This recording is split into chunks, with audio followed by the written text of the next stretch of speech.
Good morning and welcome to this week's edition of The Week Ahead. Another week in the State House. Oh, yes. A couple of issues that are really hanging out. Linda, you have one of the biggest ones. Yeah, I mean, tax conformity has been stalled in the Senate. The bill came back from the House in non-concurrence, so basically, as amended, it requires that 179, the limitation be increased and make it permanent. And for the main capital investment credit, it would extend it through 219, which is what the Republicans want. But it also put an amendment on to put $23 million more in education funding. So that's the issue.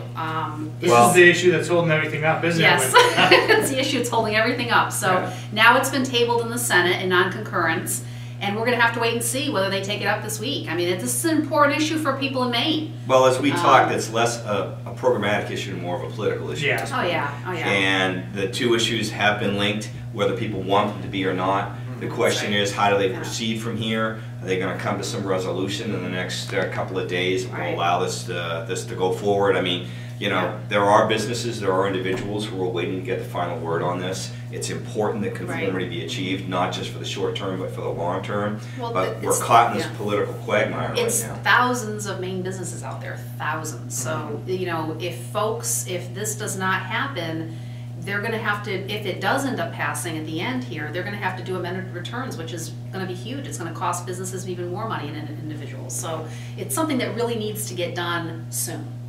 Very soon. I mean, and it's the probably, at least as far as issues go that are before them, it's the most important one they have so far. And once they can clear this out, they can move forward with some of the other issues that they're dealing with. You've got a few. Yeah, a couple of Natural Resources Committee this week, LD 1578, the solid waste, omnibus solid waste legislation that's being dubbed. We have some concerns with it surrounding adding batteries to our product stewardship law, and also the composting section of it and how that impacts some of our retailers and our restaurants around the state. So they'll be working that bill this week. I think they have it set up for 3 meetings.